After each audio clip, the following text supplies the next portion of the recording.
सभी मित्रों का स्वागत है मेरे YouTube चैनल पर। मैं सिद्धांत सहगल, वैदिक एंड केपी एस्ट्रोलॉजर। आज बात करेंगे मिथुन लग्न के जातकों के बारे में कि मिथुन लग्न के जातकों को कौन सा रत्न पहनना चाहिए और कौन सा रत्न नहीं पहनना चाहिए।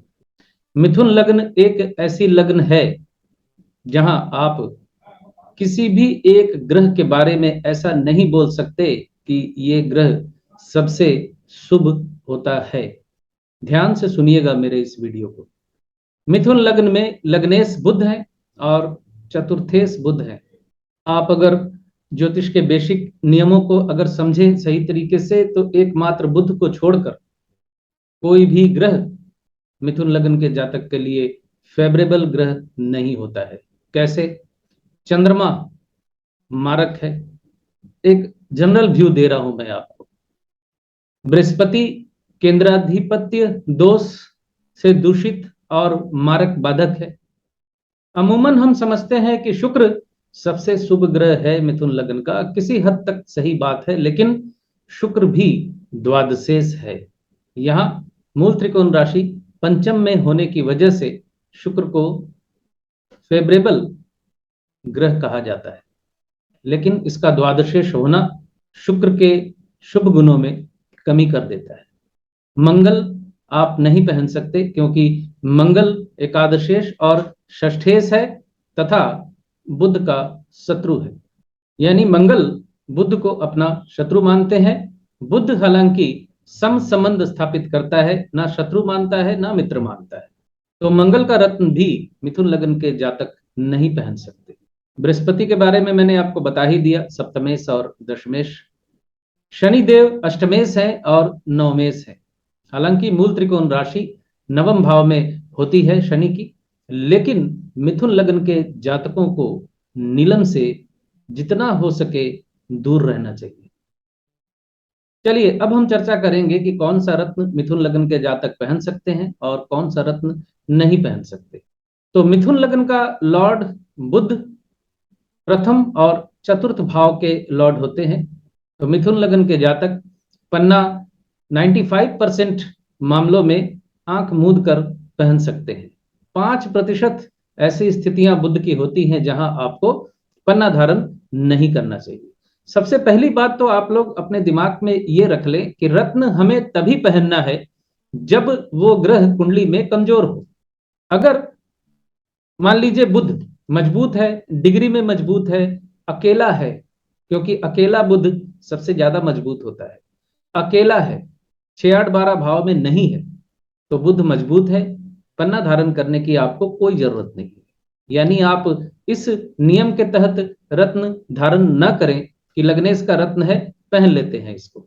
दूसरी बात यह है कि 159 का जो फार्मूला अमूमन बता दिया जाता है आपको, वो 159 का फार्मूला फॉलो करके आपने रत्न धारण नहीं करने हैं। यानी अमूमन धारणा यह है कि त्रिकोण के रत्न अगर हम पहन लेंगे, यानी प्रथम भाव, पंचम भाव और नवमेश के रत्न, तो हमारे जीवन में दुख नहीं आएंगे, हमारे जीवन में सफलता का ग्राफ बढ़ जाएगा। ये गलत धारणा है। तो पन्ना आप पहन सकते हैं।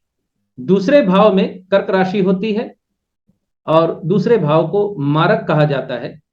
इसलिए कई लोग कहते हैं कि मोती मिथुन लग्न के जातक को नहीं पहनना चाहिए। लेकिन मैं आपको एक सूत्र बता रहा हूं कि चंद्रमा जब तक किसी पाप ग्रह के साथ योग नहीं बनाता, तब तक चंद्रमा अपने आप में मारक नहीं होता है, क्योंकि चंद्रमा की किसी भी ग्रह से शत्रुता नहीं है। इसलिए चंद्रमा अगर शनि के साथ नहीं है, राहु के साथ नहीं है, तो आप मोती पहन सकते हैं। हाँ, पहनेंगे तब जब चंद्रमा वाकई में आपकी कुंडली में कमजोर होगा। यूं ही शौकिया नहीं। कमजोर कैसे होता है चंद्रमा? कृष्ण पक्ष का चंद्रमा अमावस्या के आसपास का हो अगर, तो चंद्रमा कमजोर होता है। चंद्रमा वृश्चिक राशि में अगर हो तो चंद्रमा को कमजोर माना जाता है। हालांकि वृश्चिक राशि में चंद्रमा 3 डिग्री या 5 डिग्री तक ही नीच का होता है, उसके बाद उसका नीच भंग हो जाता है। चंद्रमा राहु के साथ हो, शनि के साथ हो, तो आप मोती पहन सकते हैं। हालांकि ये जनरल विचार मैं आपके सामने रख रहा हूं। मिथुन लग्न के जातक चंद्रमा अगर राहु या शनि के साथ नहीं है और कमजोर है तो आप मोती धारण कर सकते हैं। तीसरे भाव में होती है सूर्य की राशि, सिंह राशि। तो मिथुन लग्न के जातक माणिक्य धारण कर सकते हैं अगर उनकी कुंडली में माणिक्य धारण करने की स्थिति बन रही है। तो आप में आत्मविश्वास जगाने के लिए मैं आपको यह दिखा दूं कि मेरी मिथुन लग्न है, मैंने मोती पहना हुआ है और मैंने ये माणिक भी पहना हुआ है। पन्ना तो धारण किया ही हुआ है मैंने, क्योंकि बुध मेरा केतु के साथ है। माणिक मैंने इसलिए पहना है कि सूर्य मेरा बिल्कुल 0 डिग्री पे, यानी जीरो नहीं, एक्चुअली 29-28 डिग्री के आसपास का है, जहां तक मुझे याद आ रहा है। सूर्य मेरा सबसे ज्यादा डिग्री का है और मृतावस्था में है कुंडली। और मोती चंद्रमा राहु के नक्षत्र में है, हालांकि चंद्रमा अकेला है नवम भाव में, तो इसलिए मोती धारण मैंने किया है और मेरी मिथुन लग्न है। तो आप समझ सकते हैं कि मिथुन लग्न के बारे में मैं आपको बिल्कुल प्रैक्टिकल अनुभव बता रहा।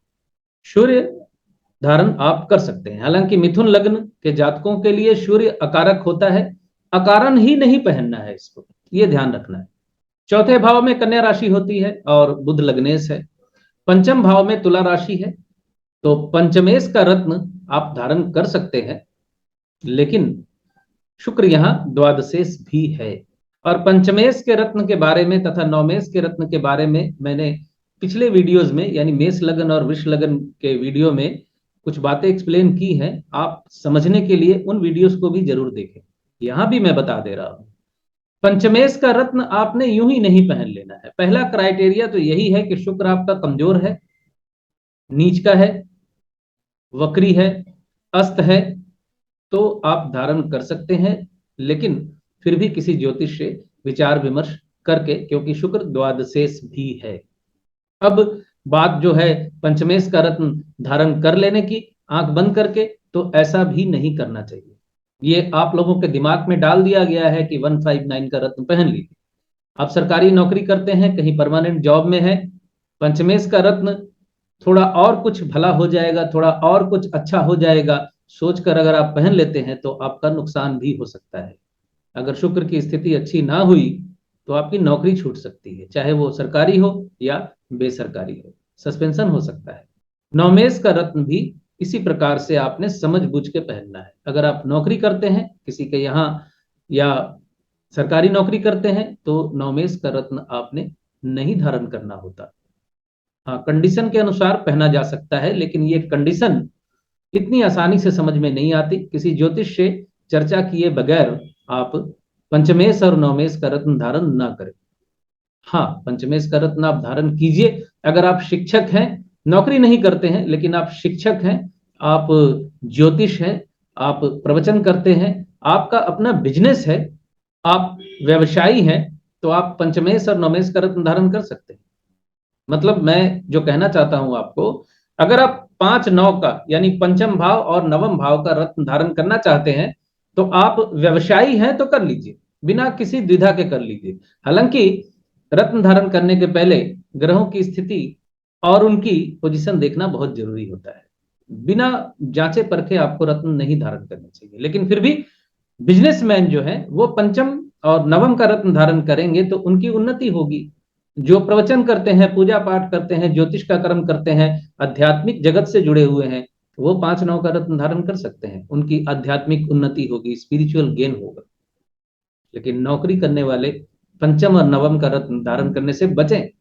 मैं इतना इसलिए बोल रहा हूं कि त्रिकोण के रत्न पहनने का एक चलन आ गया था आज से 4-5 साल पहले तक। अभी भी 159 का रत्न बताते हैं लोग, लेकिन ये गलत तरीका है। तो शुक्र अगर नीच का है, अस्त है, वक्री है, तो आप शुक्र का रत्न धारण कर सकते हैं। संतान संबंधी मामले में लाभ लेने के लिए, प्रेम संबंध आपके अगर बिगड़े हुए हैं तो आप शुक्र का रत्न धारण कर सकते हैं। हाँ, अगर आप छात्र हैं यानी अभी पढ़ाई कर रहे हैं तो पंचम और नवम के रत्न आपके लिए निश्चय ही बहुत फायदेमंद होते हैं। शिक्षा में आपको उन्नति मिलती है। छठे भाव में वृश्चिक राशि है, तो मिथुन लग्न के जातकों को मूंगा तो बिल्कुल ही नहीं पहनना चाहिए। 95% मामलों में मूंगा आपको नहीं पहनना है। 5% ऐसी स्थितियां बन सकती हैं कि जहां आप मूंगा धारण कर सकते हैं, लेकिन वो स्थितियां आपकी कुंडली देखने के बाद पता चलती है। लेकिन मेरी तरफ से बिल्कुल ना है, मिथुन लगन के जातक मूंगा धारण ना करें। सप्तम भाव में है धनु राशि। मिथुन लग्न द्विस्वभाव लग्न होती है, तो धनु राशि यानी सप्तम भाव मारक बाधक कहलाता है। तो मारक बाधक भाव है, तो भावेश भी मारक बाधक ही कहलाएगा, यानी बृहस्पति मिथुन लग्न के जातकों के लिए मारक बाधक होते हैं और केंद्राधिपत्य दोष से भी दूषित होते हैं। अब आप पूछ सकते हैं कि केंद्राधिपत्य दोष तो बुध को भी लग रहा है, लग्नेश है बुध और चतुर्थेश है। तो यहां मैं आपको बता दूं कि लग्नेश को ये दोष नहीं लगता। तो मिथुन लग्न के जातक पुखराज पहनने से बचे। 90% मामलों में पुखराज आपको नहीं पहनना चाहिए। 10% स्थितियां अलाउ करती हैं कभी कभी, वो किसी ज्योतिष का काम है, आपका काम नहीं है। ग्रहों की स्थिति, उनकी नक्षत्रों की स्थिति, उस पर पड़ रही एस्पेक्ट इत्यादि का विचार करके आप धारण कर सकते हैं पुखराज, लेकिन सिर्फ 10% मामलों में। अष्टम भाव में मकर राशि, नवम भाव में कुंभ राशि होती है। मिथुन लग्न के जातकों को नीलम से दूरी बनाए रखनी चाहिए, क्योंकि शनि अष्टमेश है। यहाँ मूल त्रिकोण राशि हालांकि नवम भाव में है, लेकिन फिर भी अष्टम भाव ज्यादा प्रभाव देता है मिथुन लग्न के जातकों को। तो शनि का रत्न नीलम आप न धारण करें। अब नीलम धारण करने की स्थिति है या नहीं, इसे देखने के लिए कुंडली का आकलन करना होता है। दशम भाव में मीन राशि होती है, बता चुका हूं मैं आपको पुखराज के बारे में। और एकादश भाव में मेष राशि होती है, तो मूंगा आपने नहीं धारण करना है। द्वादश भाव में वृष राशि है, तो हीरा आप धारण कर सकते हैं, क्योंकि मूल त्रिकोण राशि आपकी पंचम भाव की लॉर्ड है। लेकिन फिर भी शुक्र का रत्न धारण भी आप सोच समझकर ही करें, अगर आप नौकरी करते हैं तो। लगे हाथ एक बात और बता दूं कि मिथुन लग्न के जातकों को काले रंग का व्यवहार ज्यादा नहीं करना चाहिए, नहीं तो वो डिप्रेशन के शिकार होते हैं, उनकी उन्नति बाधित होती है।